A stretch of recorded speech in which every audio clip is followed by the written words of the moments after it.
Assalamualaikum warahmatullahi wabarakatuh. Hamdan li Rabbina khasana bi Muhammadin wa anqazana min dulmatil jahli wa dayajiri. Alhamdulillahillazi hadana bi abdihil mukhtari man da'ana ilaihi bil izni wa qad nadana. Labbaika ya mandalana wa hadana, labbaik ya Rasulullah. Segala puji untuk yang maha memelihara, yang telah memilih kita untuk bersama Muhammad sallallahu alaihi wasallam dan menyelamatkan kita dari gelapnya kebodohan dan kehinaan dosa. Segala puji bagi Allah yang telah memberi kita hidayah lewat hambanya yang terpilih, yang beliau itu telah menyeru kami kepada Allah dengan izinnya, dan sungguh seruan beliau telah sampai pada kami. Kami datang pada panggilan wahai ya Rasulullah yang telah membimbing kami dan menyatukan kami. Kami datangi panggilan wahai ya Rasulullah sallallahu alaihi wasallam. Mari kita lanjutkan kajian Ma'rifatullah. Bab rukun agama ada 4 pasal. Agama Islam adalah agama yang murni. Kemurnian agama itu dibarengi oleh 4 rukun. Yang pertama syariat, yang kedua thariqah, yang ketiga hakikat, dan yang keempat makrifat. Tanpa 4 rukun ini bukan dinamakan agama. Pokok yang 4 ini ialah makrifat, dan makrifat ialah kumpulan daripada syariat, thariqah, dan hakikat. Itulah yang disebut makrifat. Syariat artinya kenyataan, thariqah artinya jalan yang menuju atau menyempurnakan syariat, hakikat artinya kebenaran yang sejati dan mutlak. Jadi kumpulan ilmu pengetahuan tentang syariat dan beriringan dengan thariqah akhirnya akan bertemu dengan hakikat. Itulah yang disebut makrifat.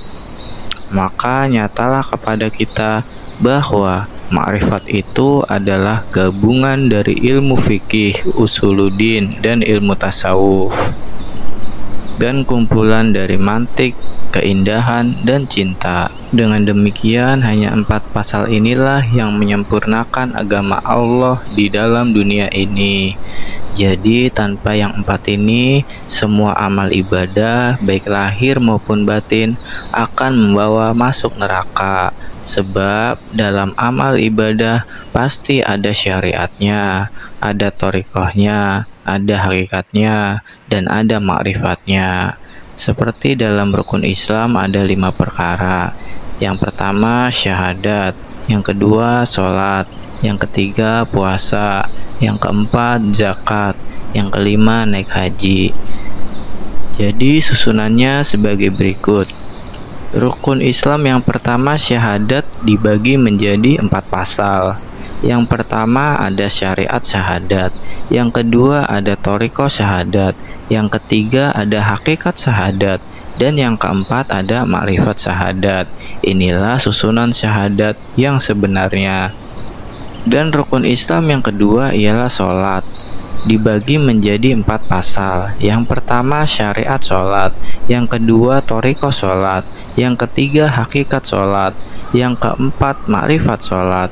Dan rukun Islam yang ketiga ialah puasa, dibagi menjadi 4 pasal. Yang pertama syariat puasa, yang kedua thariqah puasa, yang ketiga hakikat puasa, dan yang keempat makrifat puasa. Dan rukun Islam yang keempat ialah zakat, dibagi menjadi 4 pasal. Yang pertama syariat zakat, yang kedua thariqah zakat, yang ketiga hakikat zakat, dan yang keempat makrifat zakat. Dan rukun Islam yang kelima ialah naik haji, dibagi menjadi 4 pasal. Yang pertama syariat haji, yang kedua thariqah haji, yang ketiga hakikat haji, dan yang keempat makrifat haji. Baiklah, kita uraikan satu persatu. Yang pertama tadi, rukun Islam yang pertama yaitu syahadat. Adapun yang dimaksud dengan syariat syahadat itu ialah mengucap dengan lidah dan menekankan tindakan lahiriah berupa pengakuan iman. Itu yang dimaksud syariat syahadat. Yang kedua, thariqah syahadat. Adapun yang dimaksud thariqah syahadat itu ialah thariqah syahadat berfokus pada pembersihan hati dan menjalani jalan spiritual. Yang ketiga, hakikat syahadat. Adapun yang dimaksud hakikat syahadat itu ialah mengajarkan pemahaman bahwa segala sesuatu adalah manifestasi Allah. Dan yang keempat, ada ma'rifat syahadat. Adapun yang dimaksud ma'rifat syahadat itu ialah tingkatan tertinggi di mana seorang hamba menyaksikan dan mengenal Allah secara langsung melalui pengalaman batin yang mendalam. Keempat pasal syahadat ini menunjukkan proses pendalaman spiritual dari pengucapan syahadat secara lahiriah hingga pengenalan hakikat ketuhanan pada tingkat ma'rifat. Oke, selanjutnya rukun Islam yang kedua ada sholat, dibagi menjadi 4 pasal. Yang pertama, syariat sholat. Adapun yang dimaksud syariat sholat itu ialah melaksanakan sholat sesuai dengan aturan-aturan hukum yang ditetapkan oleh syariat Islam. Ini termasuk dalam gerakan, fisik, bacaan, serta waktu-waktu sholat yang sudah ditentukan. Pada tingkatan ini, sholat dilakukan sebagai kewajiban formal dengan fokus pada tindakan fisik dan pengucapan lisan. Itulah yang disebut syariat sholat. Yang kedua, pasal thariqah sholat. Adapun yang dimaksud thariqah sholat ialah thariqah sholat melibatkan pembersihan hati dan penyerahan diri secara batin kepada Allah saat melaksanakan sholat. Pada tingkat ini, seorang muslim tidak hanya melaksanakan gerakan dan bacaan secara fisik, tetapi juga menghayati makna di balik setiap gerakan dan doa. Thariqah mengajarkan bahwa sholat adalah bentuk zikir dan refleksi batin.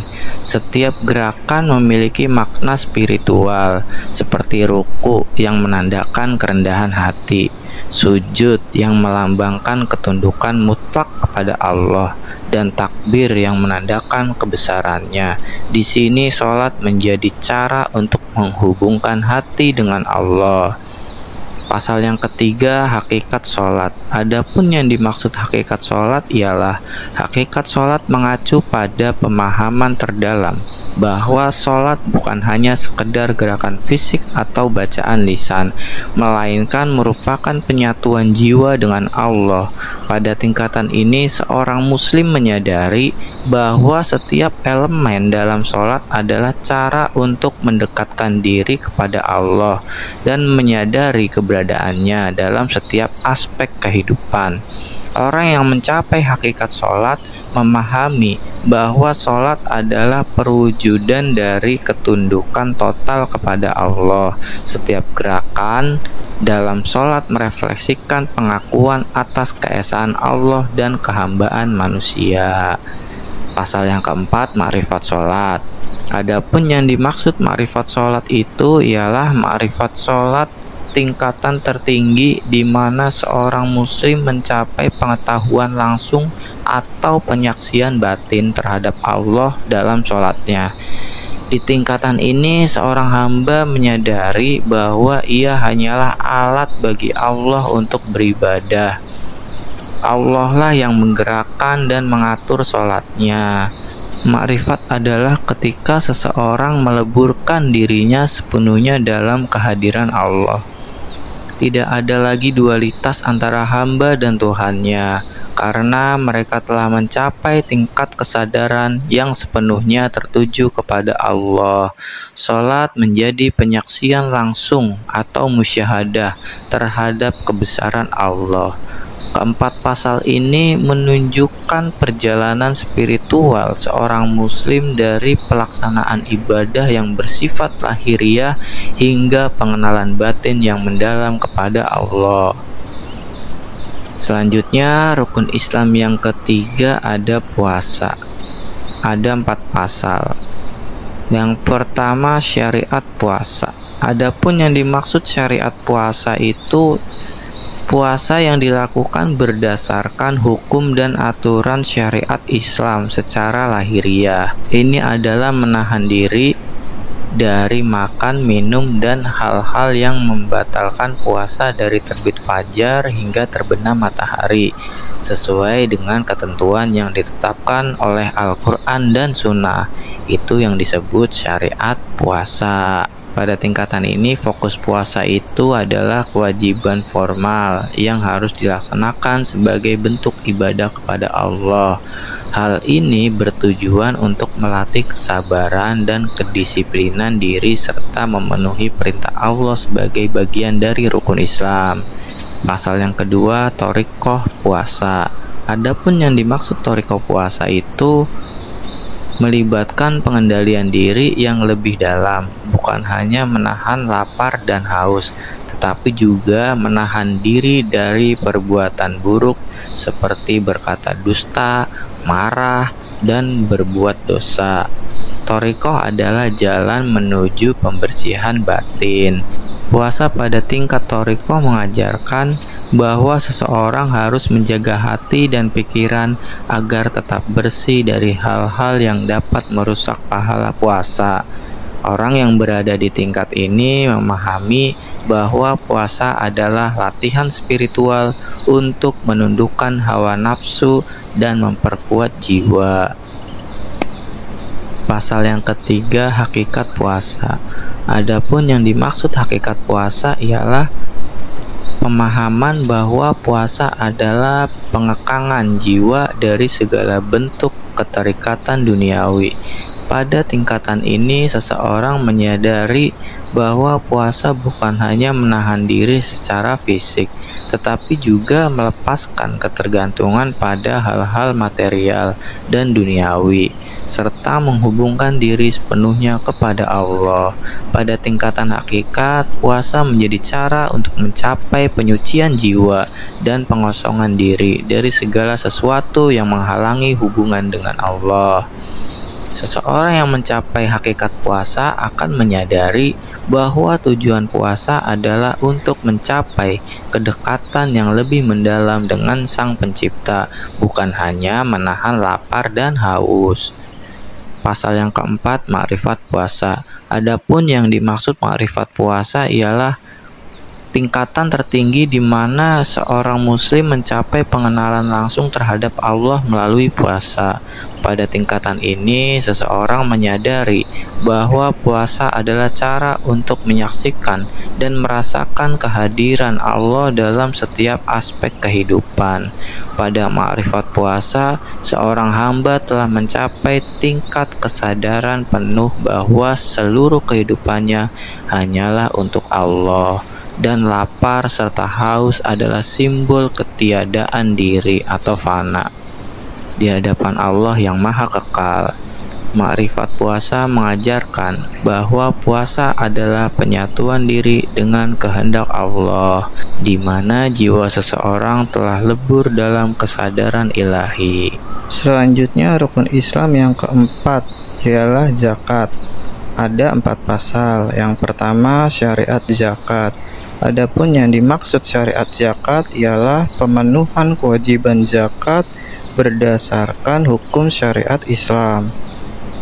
Zakat diwajibkan atas harta yang telah mencapai nisab dan haul atau jangka waktu 1 tahun, dan jumlah yang harus dikeluarkan adalah persentase tertentu, biasanya 2,5% dari harta tertentu seperti emas, perak, uang, hasil pertanian, atau hewan ternak.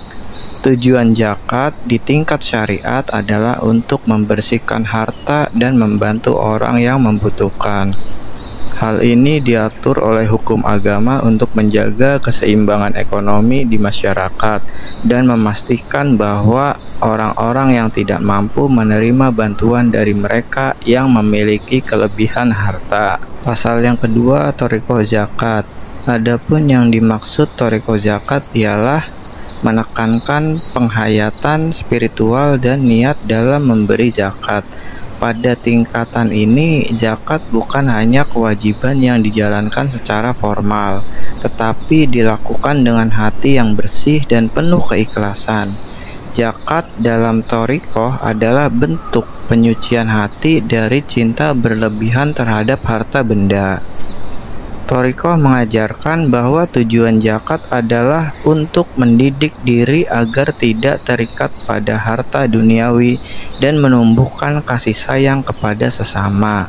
Melalui zakat, seorang muslim berlatih untuk mengendalikan sifat kikir dan tamak, serta memperkuat rasa empati terhadap mereka yang kurang beruntung.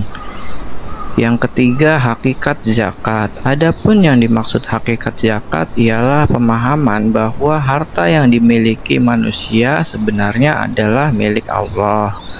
Dan zakat adalah cara untuk mengingatkan diri bahwa kita hanyalah penjaga harta tersebut. Zakat pada tingkat hakikat menyadarkan seseorang bahwa kekayaan duniawi tidaklah abadi, dan semua yang dimiliki adalah amanah dari Allah yang harus dikelola dengan tanggung jawab. Di tingkatan hakikat, zakat dipandang sebagai pengorbanan spiritual, di mana seseorang mengakui bahwa keberadaan Allah lebih penting daripada kepemilikan duniawi. Zakat di sini adalah tindakan simbolis dari penyucian jiwa melalui pengurangan keterikatan pada materi dan penyerahan total kepada kehendak Allah. Yang keempat, makrifat zakat. Adapun yang dimaksud makrifat zakat ialah tingkatan tertinggi di mana seseorang mengalami kedekatan langsung dengan Allah melalui zakat. Pada tingkatan ini, zakat dipahami sebagai bentuk penyatuan batin dengan kehendak ilahi. Orang yang berada di tingkat makrifat menyadari bahwa semua yang ia miliki, termasuk dirinya sendiri, hanyalah alat yang diciptakan oleh Allah untuk menjalankan kehendaknya. Pada tingkat makrifat, zakat bukan hanya sekedar memberikan sebagian harta, tetapi juga memberikan diri secara total kepada Allah. Ini melibatkan perasaan bahwa segala sesuatu adalah milik Allah, dan zakat adalah bentuk penghambaan yang sempurna, serta pengakuan bahwa tidak ada sesuatu pun yang benar-benar milik manusia. Selanjutnya, rukun Islam yang kelima, haji. Ada 4 pasal.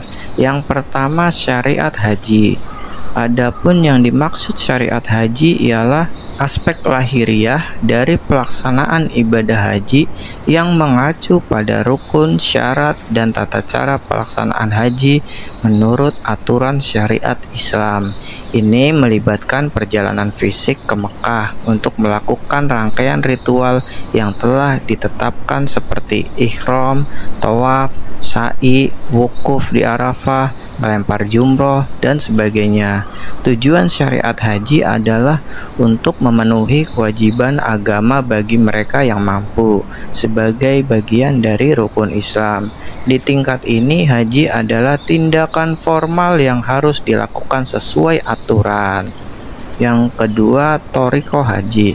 Adapun yang dimaksud thariqah haji ialah mengajarkan bahwa selain melaksanakan ritual fisik, seseorang harus menumbuhkan kesadaran spiritual dan keikhlasan selama menjalankan haji. Thariqah ini menekankan niat yang tulus dan penghayatan dalam setiap aspek ibadah haji. Misalnya, ketika melaksanakan tawaf, seseorang harus menyadari bahwa itu adalah simbol kebersamaan dengan Allah dan berusaha untuk membersihkan hati dan pikiran dari segala bentuk kecenderungan duniawi. Sa'i atau berlari kecil antara Safa dan Marwa dipahami sebagai bentuk usaha spiritual yang menunjukkan bahwa manusia berupaya mencari rahmat Allah. Pada tingkatan thariqah, haji adalah perjalanan menuju penyucian jiwa dan pengosongan hati dari segala selain Allah. Yang ketiga, hakikat haji. Adapun yang dimaksud hakikat haji ialah melampaui ritual fisik dan mengarahkan pemahaman bahwa perjalanan haji adalah simbol perjalanan hidup manusia menuju Allah. Pada tingkatan hakikat, seseorang menyadari bahwa seluruh rangkaian ibadah haji sebenarnya adalah gambaran perjalanan spiritual untuk mendekatkan diri kepada Allah. Misalnya, ihram adalah simbol kematian duniawi, di mana seseorang meninggalkan segala atribut duniawi dan menyerahkan diri sepenuhnya kepada Allah.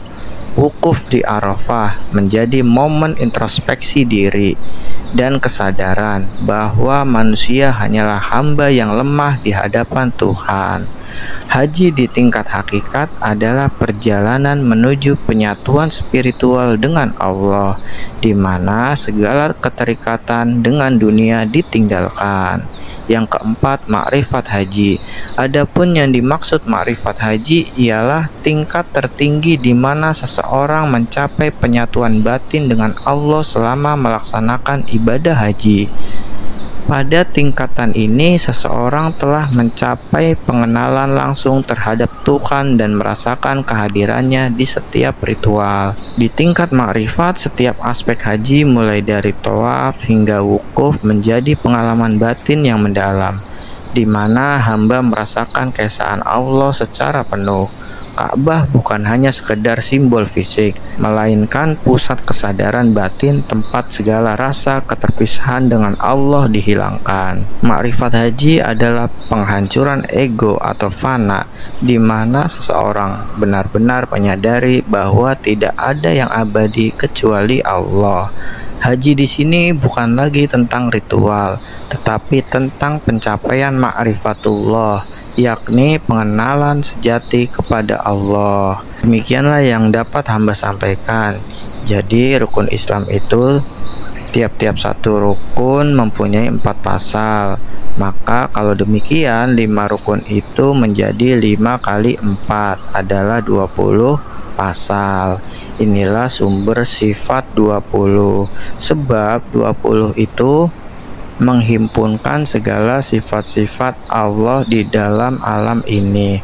Dan manakah sifat istimewa bagi Allah? Segala-galanya harus bagi Tuhan. Tidak ada yang tercegah bagi Tuhan, atau tidak ada dinding-dinding lagi.